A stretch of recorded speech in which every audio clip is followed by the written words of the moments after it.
Hi hello good evening. ಇವಾಗ time 5:30 ಆಗ್ತಾಯಿದೆ. So ಇವಾಗಿಂದ vlog start ಮಾಡ್ತಾ ಇದ್ದೀನಿ. ಆ್ಯಂಡ್ ಇವತ್ತು ಏಪ್ರಿಲ್ 29th ಆ್ಯಂಡ್ ನಾಳೆ ಏಪ್ರಿಲ್ 30th ನಿಮಗೆಲ್ಲ ಗೊತ್ತಿರ್ಬೋದು, ಅಕ್ಷಯ ತೃತೀಯ ಇದೆ. ಸೊ ಹಾಗೆ ಇವತ್ತಿಂದನೇ ಸ್ಟಾರ್ಟ್ ಆಗುತ್ತೆ, ಅಂದರೆ 29th evening 5 o'clock 5:30 Akshaya Tritiya start ಆಗುತ್ತೆ. ಸೊ ಹಾಗಾಗಿ ನಾಳೆ ಆದರೆ ತುಂಬ ಕ್ರೌಡ್ ಆಗಿಬಿಡ್ತಾರೆ ಅಂತ ಅಂದ್ಬಿಟ್ಟು ಏನಾದರೂ ಒಂದು ಸ್ಮಾಲ್ ಏನಾದರೂ ತೊಗೊಂಡು ಬರೋಣ ಅಂತ ಅಂದ್ಕೊಂಡಿದ್ದೀನಿ. ಅಂದರೆ ಚಿನ್ನ ಎಲ್ಲ ತೊಗೊಳ್ತಾ ಇಲ್ಲ, ಬಿಕಾಸ್ ಇವಾಗ ತೊಗೊಂಡೊಂದು 4 months ಏನೋ ಆಗಿದೆ. ಸುಮಾರು ಒಂದು 10 lakhs ಹತ್ರ ತೊಗೊಂಡಿದ್ದೆ ಗೋಲ್ಡ್.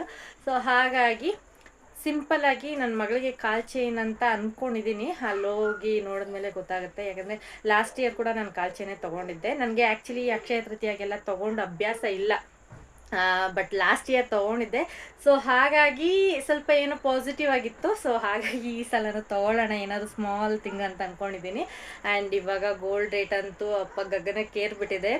9,000 ಆಗಿದೆ ಗೋಲ್ಡ್ ರೇಟು. ಪ್ಲಸ್ ಅವರು GST ಮೇಕಿಂಗ್ ಚಾರ್ಜು ಇಂಥದ್ದೆಲ್ಲ ಹಾಕಿ 10,000 ಪ್ಲಸ್ ಆಗಿಬಿಡುತ್ತೆ. ಸೊ ಹಾಗಾಗಿ ಸದ್ಯಕ್ಕೆ ಇವಾಗ ಚಿನ್ನ ತೊಗೊಳ್ತಾ ಇಲ್ಲ, ಬೆಳ್ಳಿ ತೊಗೊಳ್ತಾ ಇದ್ದೀನಿ. ಆ್ಯಂಡ್ ಚಿನ್ನ ಇಷ್ಟರಲ್ಲೇ ತೊಗೊಳ್ಬೇಕು. ಸೊ ವರಮಹಾಲಕ್ಷ್ಮಿ ಹಬ್ಬ ಬರುತ್ತಲ್ಲ, ಸೊ ಆ ಟೈಮಲ್ಲಿ ತೊಗೊಳ್ಳೋಣ ಅಂತ ಅಂದ್ಕೊಂಡಿದ್ದೀನಿ. ಹಾಗಾಗಿ ಇವಾಗ ಏನಾದರೂ ಸ್ಮಾಲ್ ಆಗಿ ನನ್ನ ಮಗಳಿಗೆ ಏನಾದರೂ ಒಂದು ತೊಗೊಳ್ಳೋಣ ಚಿಕ್ಕದಾಗಿ, ಈ ಅಕ್ಷಯ ತೃತೀಯಾಗೆ ತೊಗೊಂಡಿದ್ದು ಅನ್ನೋ ನೆನಪಿರುತ್ತೆ ಅಂತ ಅಂದ್ಬಿಟ್ಟು ಇವಾಗ ನಾನು, ಮಕ್ಕಳು, ಹಾಗೆ ಹಸ್ಬೆಂಡ್ ಬಂದಿದ್ದಾರೆ, ಕರ್ಕೊಂಡು ಹೋಗ್ತಾ ಇದ್ದೀನಿ. ಹೋಗಿ ಏನು ತೊಗೊಳ್ತೀನಿ ಅಂತ ವಿಡಿಯೋದಲ್ಲಿ ತೋರಿಸ್ತೀನಿ. So keep watching. ಈ ವ್ಲಾಗ್ ಎಂಡಲ್ಲಿ ಏನು ತೊಗೊಂಡೆ ಅಂತ ತೋರಿಸ್ತೀನಿ. ಸೊ ಬನ್ನಿ, ಟೈಮ್ ಆಗಿಬಿಟ್ಟಿದೆ. ನಾನು ಬೇಗನೆ ಹೋಗೋಣ ಅಂತ ಅಂದ್ಕೊಂಡಿದ್ದೆ, ಲೇಟ್ ಆಗಿದೆ. ಸೊ ಇಲ್ಲಿಂದ ನಮ್ಮ ಮನೆಯಿಂದ ಒಂದು 10 to 15 minutes ಆಗುತ್ತೆ. ನಾವು ರೆಗ್ಯುಲರ್ ಆಗಿ ಮಾತಾಜಿ ಜ್ಯುವೆಲ್ಲರ್ಸಲ್ಲಿ ತೊಗೊಳ್ತೀವಿ. ಸೊ ಅಲ್ಲೇ ಹೋಗಿ ತೊಗೊಳ್ಳೋಣ ಅಂತ. ನಾವು ಕಷ್ಟಪಡಬೇಕಾದ್ರೆ ಅದು ಕಷ್ಟ ಅಂತ ನಾವೆಷ್ಟು ಅಂದ್ಕೊಳ್ತೀವಿ, ಅದೇ ಕಷ್ಟಪಟ್ಟಾದ್ಮೇಲೆ ಬರೋ ಆ ಪ್ರತಿಫಲ ಇರುತ್ತಲ್ಲ, ಅದು ನೋಡಿದಾಗ ಎಷ್ಟು ಖುಷಿ ಆಗುತ್ತೆ. ಒಂದೊಂದು ರೂಪಾಯಿಗೂ ಪ್ರತಿಯೊಬ್ಬರೂ ತುಂಬಾ ಕಷ್ಟಪಡ್ತಾರೆ. ಕೊನೆಯದಾಗಿ ಆ ರಿಸಲ್ಟ್ ಬರುತ್ತಲ್ಲ, ನಮಗೆ ಕೈ ತುಂಬ ಸಂಬಳ ಬಂದಾಗ ಅಥವಾ ಕೈ ತುಂಬ ದುಡ್ಡು ಬಂದಾಗ ಅದ್ರ ಆಗೋ ಖುಷಿನೇ ಬೇರೆ. ಸೊ ಇವಾಗ ನಾವು ಹೊರಡ್ತಾ ಇದ್ದೀವಿ. ನಮ್ಮ ಮನೆಯಿಂದ ಒಂದು 15-20 ನಿಮಿಷ ಅಷ್ಟೇ. ರೆಗ್ಯುಲರ್ ಆಗಿ ನಾವು ಎಲ್ಲಿ ತೊಗೊಳ್ತೀವೋ ಅಲ್ಲೇ ಹೋಗಿ ತೊಗೊಳ್ತಾ ಇದ್ದೀವಿ.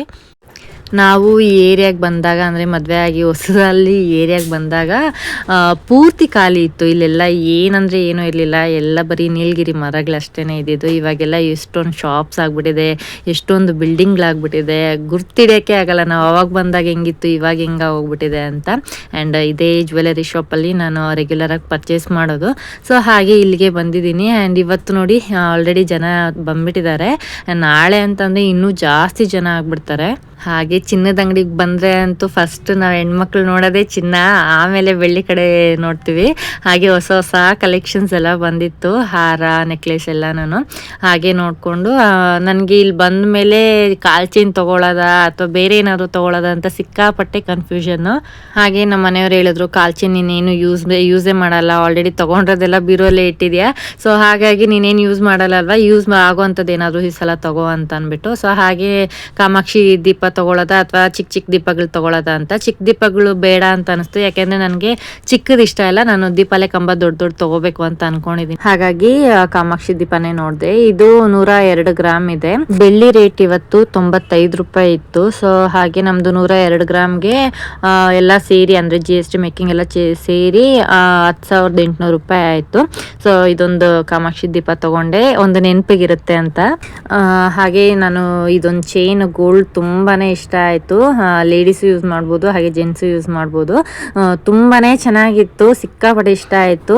24 ಗ್ರಾಮ್ ಇದೆ ಅದು. ಬಂದಿದ್ದೀವಿ ನೋಡಿ, 20 ಗ್ರಾಮ್ ಗೋಲ್ಡ್ 5 ಲಕ್ಷ.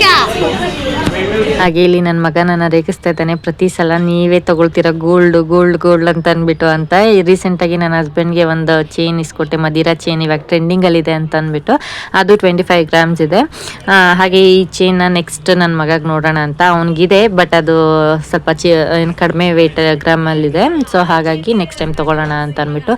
ಇದು 24 ಗ್ರಾಮ್ಸ್ 2.5 lakhs ಆಗುತ್ತೆ ಅಂತ ಅಂದರು. ಎಷ್ಟು ರೇಟ್ ಜಾಸ್ತಿ ಆಗಿಬಿಟ್ಟಿದೆ. ಯಾರಾದರೂ ಬಡವರು ಮದುವೆ ಮಾಡಬೇಕು ಅಂತೆಲ್ಲ ಅಂದರೆ ಇವಾಗಂತೂ ಸಿಕ್ಕಾಪಟ್ಟೆ ಕಷ್ಟ ಆಗೋಗ್ಬಿಡುತ್ತೆ. ಸೈಟೇ ತೊಗೊಂಬಿಡ್ಬೋದು, ಬಟ್ ಗೋಲ್ಡ್ ತೆಗೆಯೋದಕ್ಕೆ ತುಂಬಾ ಕಷ್ಟ ಆಗಿದೆ.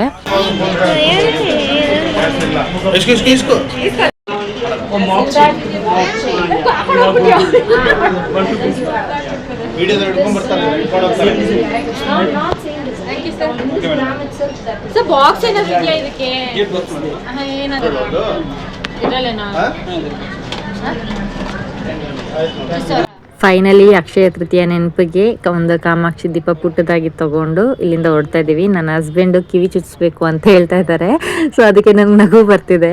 ಹಾಗೆ ಅಲ್ಲಿಂದ ಇವಾಗ ನಾವು ರೆಡ್ ಕೋಟಿಗೆ ಬಂದ್ವಿ. ನನ್ನ ಹಸ್ಬೆಂಡ್ ಸ್ವಲ್ಪ ಬಟ್ಟೆ ತೊಗೊಳ್ಬೇಕು ಅಂತ ಹೇಳಿದ್ರು. ಅವರು ಯೂಶಲಿ ರೆಡ್ ಕೋಟಲ್ಲೇ ಜಾಸ್ತಿ ತೊಗೊಳ್ಳೋದು ಬಟ್ಟೆಗಳು, ಬಿಕಾಸ್ ಕ್ವಾಲಿಟಿ ಎಲ್ಲ ತುಂಬಾ ಚೆನ್ನಾಗಿರುತ್ತೆ.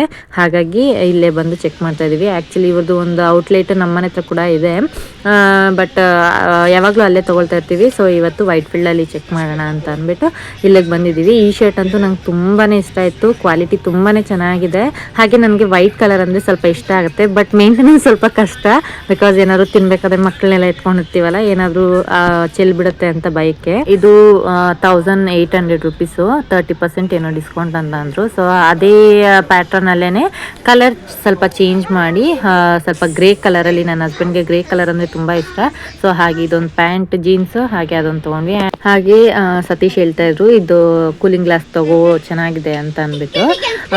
ಚೆನ್ನಾಗಿತ್ತು, ಬಟ್ ನನಗೆ ಯಾಕೋ ಸ್ವಲ್ಪ ಇದು ಎಕ್ಸ್ಪೆನ್ಸಿವ್ ಅಂತ ಅನಿಸ್ತು. 1200 ರುಪೀಸ್ ಇತ್ತು. ಸೊ ಸ್ವಲ್ಪ ನನಗೆ ಎಕ್ಸ್ಪೆನ್ಸಿವ್ ಅಂತಲೇ ಅನಿಸ್ತು. ಹಾಗಾಗಿ ಇದು ಇಲ್ಲಿ ಬೇಡ, ಬೇರೆ ಕಡೆ ತೊಗೊಳ್ಳೋಣ ಅಂತ ಅಂದ್ಬಿಟ್ಟು ಸುಮ್ಮನೆ ಅದೇ. ಅಂದರೆ ಈ ಜೀನ್ಸ್ ಮೇಲೆಲ್ಲ ಹಾಕೊಳ್ಳೋದಕ್ಕೆ ತುಂಬ ಚೆನ್ನಾಗಿರುತ್ತೆ, ಹಾಗಾಗಿ ತಗೋ ಅಂತ ಹೇಳ್ತಾ ಇದ್ರು. ನಾನೇ ಬೇಡ ಅಂತಂದೆ. ಅಲ್ಲೆಲ್ಲ ಬಟ್ಟೆ ಎಲ್ಲ ತೊಗೊಂಡು ನೆಕ್ಸ್ಟು ಮನೇಲೇನು ಡಿನ್ನರ್ ಪ್ರಿಪೇರ್ ಮಾಡಿರಲಿಲ್ಲ, ಹಾಗಾಗಿ ಇಲ್ಲಿ ಕರಿ ಸೆಕ್ಷನ್ಸ್ಗೆ ಬಂದ್ವಿ. ಅಲ್ಲಿ ಸ್ವಲ್ಪ ದಾಲ್ ಮತ್ತು ನಮ್ಮ ಬೇಬಿ ಕಾರ್ನ್ ಮಂಚೂರಿ ಎಲ್ಲ ತೊಗೊಂಡು ಇವಾಗ ಮನೆಗೆ ಹೋಗ್ತಾ ಇದ್ದೀವಿ. ಸೊ ಇದಾಗಿತ್ತು ಇವತ್ತಿನ ವ್ಲಾಗು. ಐ ಹೋಪ್ ಎಲ್ಲರಿಗೂ ಇಷ್ಟ ಆಗಿದೆ ಅಂತ ಅಂದ್ಕೊಂಡಿದ್ದೀನಿ. ಇಷ್ಟ ಆದರೆ ಪ್ಲೀಸ್ ನನ್ನ ವಿಡಿಯೋಗೆ ಒಂದು ಲೈಕ್ ಮಾಡಿ, ಶೇರ್ ಮಾಡಿ, ಹಾಗೆ ಕಮೆಂಟ್ ಮಾಡಿ. ಮತ್ತೆ ಮುಂದಿನ ವ್ಲಾಗ್ ಜೊತೆ ಸಿಗ್ತೀನಿ. ಅಲ್ಲಿವರೆಗೂ ಟೇಕ್ ಕೇರ್.